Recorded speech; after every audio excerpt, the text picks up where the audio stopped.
ألا بذكر الله تطمئن القلوب۔ بسم اللہ الرحمن الرحیم۔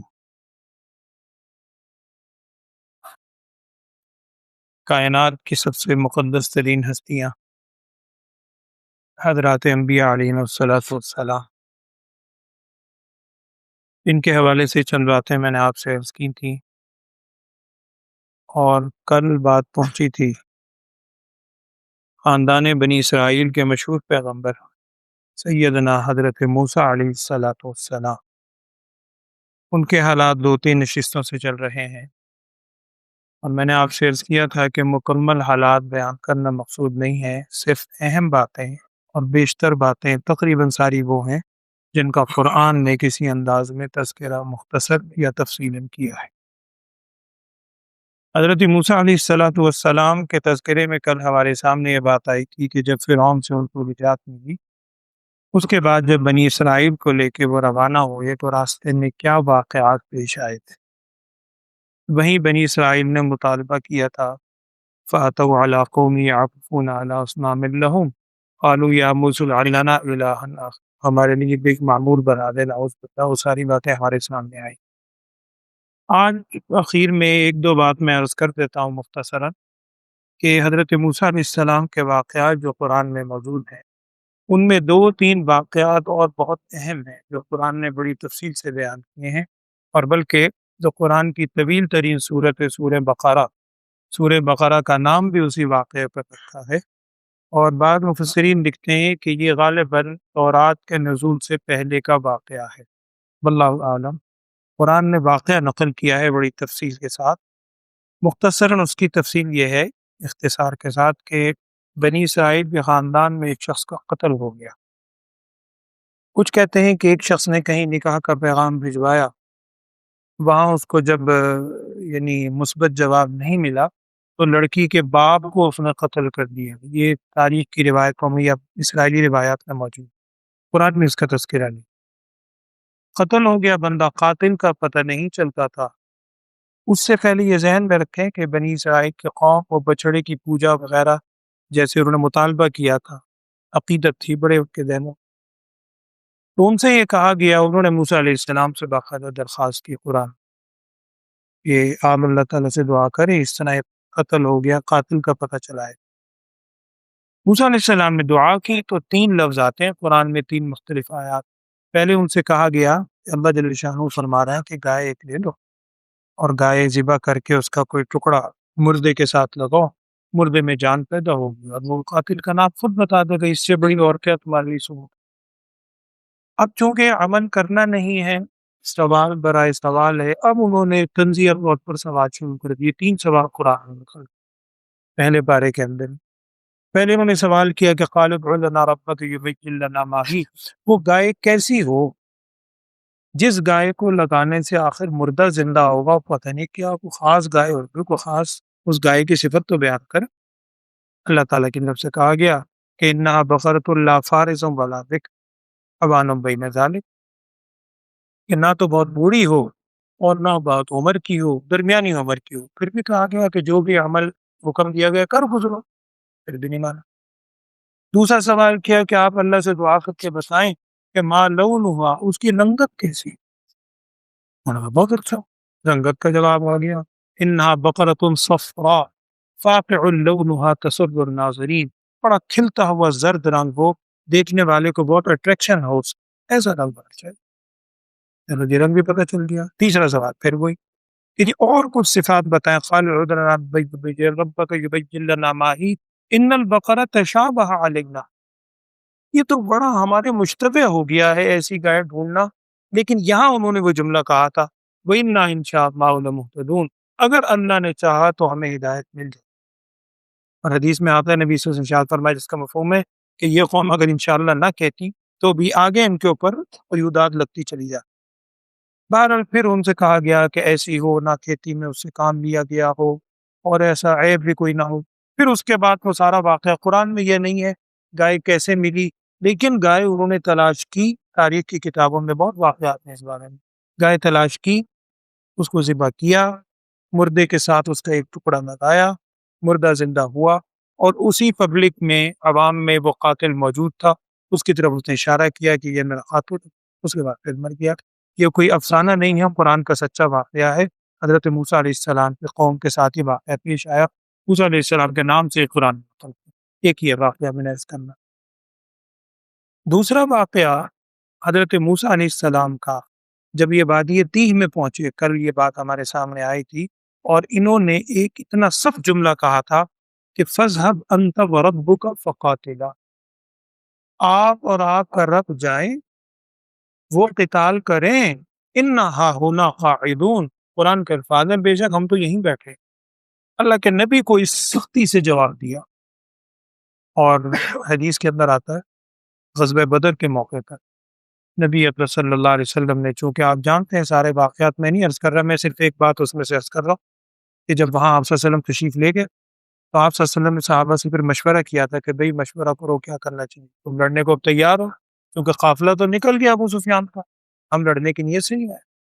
وہاں انصار نے بھی رائے دی، پھر مہاجرین نے تقریریں کی، پھر نبی صلی اللہ علیہ وسلم بات بات پوچھتے رہے، تو انصار صحابہ میں سے بعض سرداروں نے یہ الفاظ کہے تھے، یا رسول اللہ صلی اللہ علیہ وسلم ہم آپ سے وہ نہیں کہیں گے جو موسیٰ علیہ السلام سے ان کی قوم نے کہا تھا کہ آپ لڑیں، ہم تو یہیں بیٹھے میں، آپ ہمیں حکم کریں، ہم آپ سے پہلے جان لینے کو تیار ہیں۔ یہ صحابہ نے جواب دیا تھا، اسی آیت کا حوالہ کیا۔ ایک یہ واقعہ۔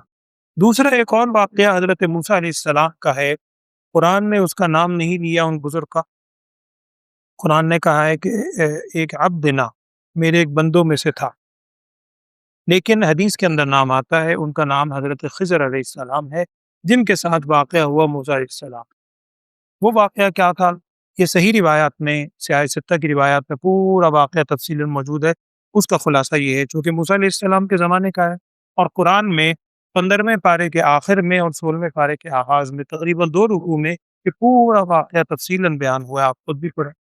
اس کا خلاصہ یہ ہے کہ حضرت موسیٰ علیہ السلام ایک مرتبہ بیان فرما رہے تھے اپنی امتیوں میں سے، ان کے جو سامنے موجود تھے امتی، ان میں سے کسی نے پوچھا موسیٰ علیہ السلام سے کہ حضرت اس وقت دنیا میں سب سے زیادہ علم رکھنے والا کون ہے؟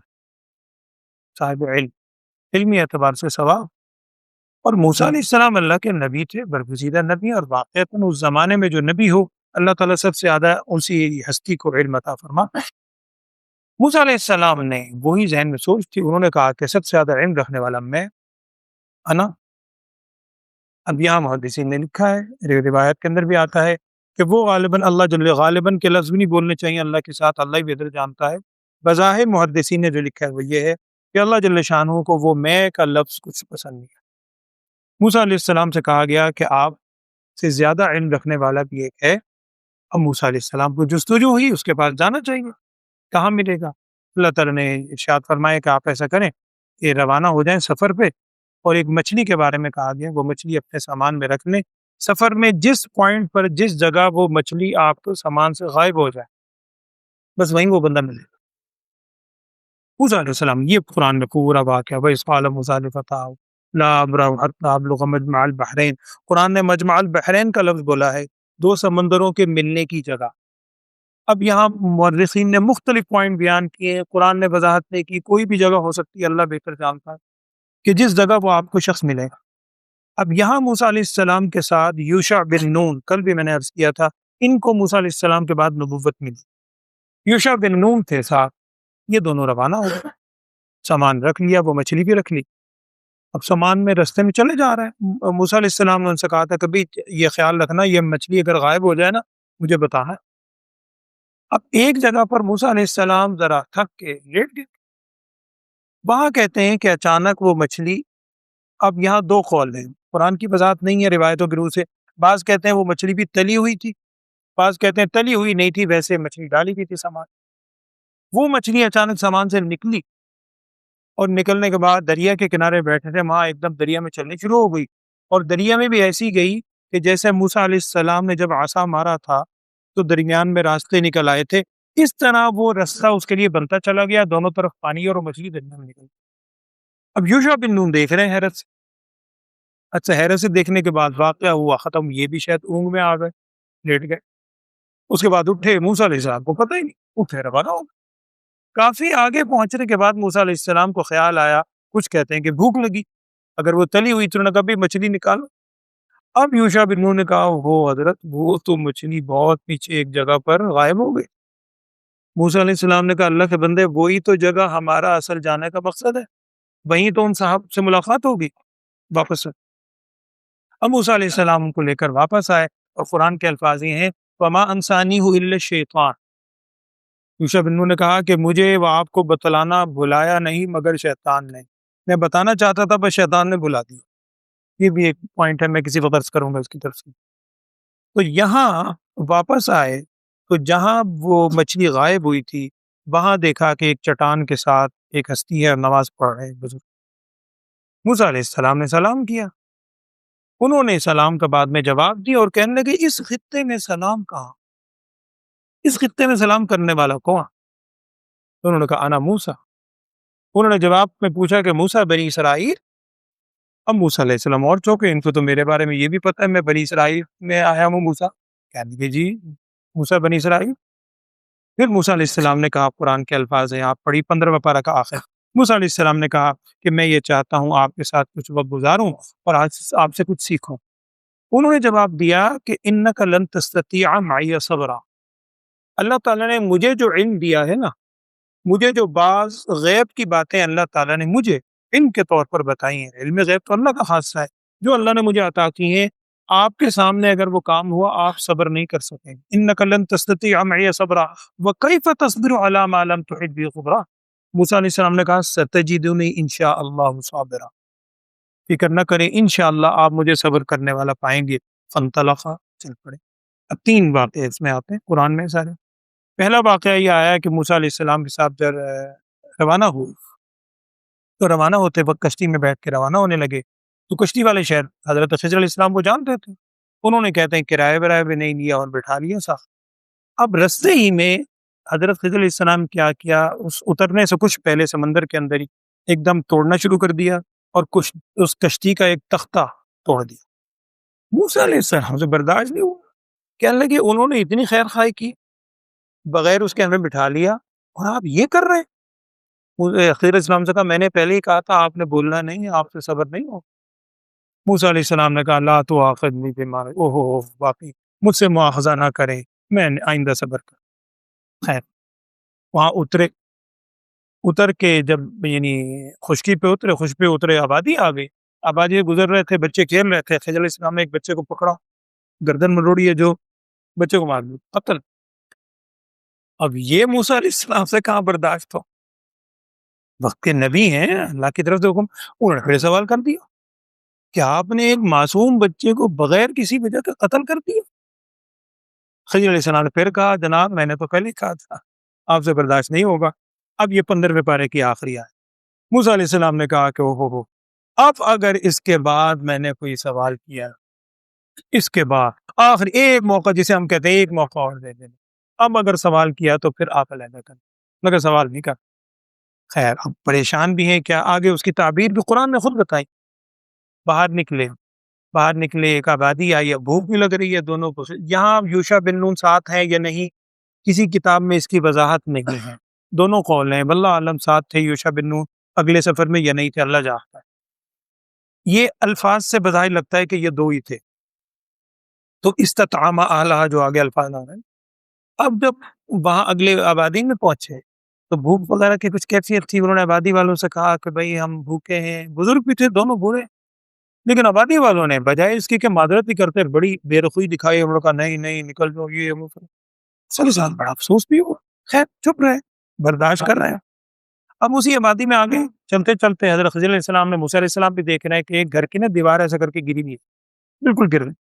انہوں نے اس دیوار کو درست کر دیا، کیسے کیا یہ اللہ ہی جانتا ہے، ہاتھ کے اشارے سے کیا یا اینٹیں رکھ کے، جو بھی اس زمانے میں تھی انہوں نے بہرحال دیوار درست کر۔ اب موسیٰ علیہ السلام سے پھر برداشت نہیں، کہنے لگے حضرت بھوک ہمیں لگی ہوئی ہے، یہ بستی والے ہیں، ہم نے کھانا طلب کیا، انہوں نے کھانے سے انکار کیا، چلے آپ معاوضے کے طور پر ہی کھانا مانگ لیتے کہ جی میں تمہاری دیوار بھی ٹھیک کر کے دے رہا ہوں، فری میں دیوار بھی ٹھیک کر کے دے رہے ہیں، انہوں نے کھانا بھی نہیں دیا۔ اب خضر علیہ السلام نے کیا کہا، قرآن کیا کہتا ہے، ھذا فراق بینی و بینک، بس جی، اب میرے اور آپ کے درمیان جدائی۔ یہ حدیث کے اندر جب الفاظ آتے ہیں، نبی صلی اللہ علیہ وسلم نے یہاں ارشاد فرمایا، حدیث کے میں کہہ رہا ہوں سیاست کی حدیث ہے، اس کا مفہوم ہے، نبی صلی اللہ علیہ وسلم نے یہاں پہنچ کے ارشاد فرمایا، اللہ تعالیٰ موسیٰ علیہ السلام پہ رحم فرمائے، اگر موسیٰ علیہ السلام کچھ صبر کر لیتے تو ہمیں اور بھی بہت سی باتوں کا پتہ چل گیا جو اللہ تعالیٰ نے علم دینا تھا۔ اب یہاں فراق ہو گیا، اب انہوں نے کہا کہ ہاں میں آپ کو تعبیر بتاؤں گا سب کی۔ وہ جو پہلا واقعہ آپ نے کہا کہ جی میں نے کشتی کے اندر اکھیڑ دیا تھا اس کا تختہ، وجہ یہ ہے کہ جس جگہ پر ہم جا رہے تھے اللہ تعالیٰ کی طرف سے مجھے علم دیا کہ بلکہ اس سے پہلے وہ بچے کے واقعہ بعد میں بچے کے بعد تو انہوں نے کہنے لگے کہ جہاں ہم جا رہے تھے وہاں پر جو بادشاہ تھا وہ بڑا ظالم ہے، اس بادشاہ کی پلاننگ یہ تھی کہ جو صحیح سلامت کشتی نئی کشتی آتی ہے نا اسے قبضہ کر لیتا، اور یہ بیچارے مزدور لوگ ہیں، اور اس کی بھی بڑی تفصیل لکھی ہے کہ کچھ کہتے ہیں 6 بھائی تھے، 3 معذور تھے، 3 کام کرتے تھے، یہ بھی ان کی کفارت کرتے تھے، واللہ اعلم۔ تو میں نے اس کے اندر عیب پیدا کر دیا کشتی میں کہ جب عیب دار کشتی دیکھیں گے تو اس کو چھوڑ دیں گے، جو صحیح ہوگی کام کی اسے پکڑ لیں گے۔ تو میں نے تو خیر خواہ کی ہے، کشتی تو آگے جا کر ٹھیک کر لیں گے لیکن کشتی بچ تو جائے گی، اس وجہ سے میں نے کیا۔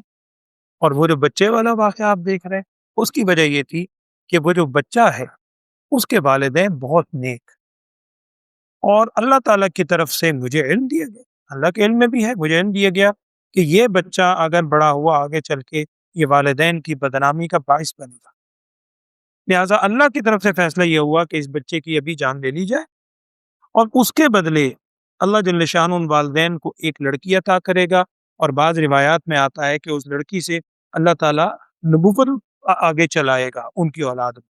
تو اس وجہ سے اللہ کے اس حکم فیصلے کی وجہ سے میں نے اس بچے کو ختم کیا۔ یہ اللہ کا نظام ہے، اللہ نے کس طرح نظام چلا۔ اور تیسری بات جو آپ سے برداشت نہیں ہوئی جس کے بعد میں نے کہا کہ فراق ہو گیا، وہ آپ نے دیکھا میں نے دیوار درست کر دی بغیر کسی معاوضے کے، مجھے اللہ تعالیٰ کی طرف سے یہ علم دے دیا گیا تھا، یہ جو گھر ہے جس کی دیوار تھی، یہ اس گھر کے جو مالک تھے ان بچوں کے والدین، اس وقت بچے رہ رہے ہیں، ان کے والدین بڑے نیک، انہوں نے اس دیوار کے نیچے اپنے بچوں کے لیے ایک خزانہ دفن کر رکھا ہے۔ اگر یہ ہم نہ جاتے دیوار کچھ دن میں گر جاتی، جب دیوار گرتی خزانہ ظاہر ہو جاتا اور دائیں بائیں کے اس کے عزیزہ اقربا وہ خزانے کو قبضہ کر لیتے۔ اب میں نے دیوار درست کر دی کہ جب بچے بڑے ہوں گے، کبھی اللہ کا حکم جو بھی ہوگی، ترتیب اللہ کا نظام ہے، جب دیوار توڑ کے بنانا چاہیں گے انہیں خزانہ مل جائے گا، اس وجہ سے میں نے یہ کیا۔ تو اب یہ ذہن میں رکھیے، اس کو بعض اہل علم میں یہ تفصیل طلب ہے، میں تفصیل نہیں عرض کر رہا، اس کو علم لدنی کہتے ہیں، جو خاص اللہ تعالیٰ کی طرف سے عطا ہوتا ہے۔ ایک تو علم وحی ہے جو وحی کے ذریعے سے عطا ہوتا ہے۔ اب خضر علیہ السلام کے نام کے بارے میں بھی بعض کہتے ہیں خضر نام اس وجہ سے ہے کہ یہ جہاں بیٹھا کرتے تھے اللہ نے ایسی خاصیت رکھی تھی، اگر کسی یعنی خشک جگہ پر بھی بیٹھتے جب اٹھتے تھے وہاں سبزہ ہو جاتا، خضر اسی لیے نام پڑ گیا چونکہ خضرہ، گنبد خضرہ ہم کہتے ہیں، سبز، خضر سبزہ، تو جہاں بیٹھتے تھے اللہ سبزہ پیدا کر دیا کرتا تھا۔ تو حضرت خضر علیہ السلام، دونوں قول ہے، مشہور قول ہے کہ یہ بھی نبی تھے، اب حیات ہیں یا نہیں ہے یہ بھی ایک بحث ہے، پوری بڑی تفصیل اہل علم نے لکھی ہے، آپ خود پڑھیے گا، لیکن دونوں طرف قول محدثین کا اکثر کی رائے یہ ہے کہ اب دنیا میں حیات نہیں ہے، اگرچہ بعض بزرگوں کا کشف ہے کہ ذکر ہے، لیکن وہ قرآن و حدیث میں کوئی اس کی وضاحت نہیں ہے، نہ ہمیں اس کی ضرورت ہے۔ یہ اور بس ایک بات آخری اور تاکہ تقریباً بات مکمل ہو جائے، قارون کا ذکر آتا ہے موسیٰ علیہ السلام کے واقعے میں سورہ قصص میں ایک منٹ میں وہ بھی عرض کر دیتا ہوں۔ قارون، قرآن نے کہا ان قارون کان من قوم موسیٰ، یہ تو قرآن کی آیت سورہ قصص 20 پارے، کہ قارون موسیٰ علیہ السلام کے قوم میں سے تھا، اور بعض روایت میں ہے کہ موسیٰ علیہ السلام کا چچا زاد بھائی تھا یا بھتیجا تھا، واللہ اعلم۔ تو اس کے بارے میں ہے یہ بڑا مالدار تھا، کچھ کتابوں میں لکھا ہے کہ اس کو یوسف علیہ السلام کا کوئی خزینہ تھا، خزانہ دفن ہوا دفینہ، وہ اس کو مل گیا، واللہ اعلم۔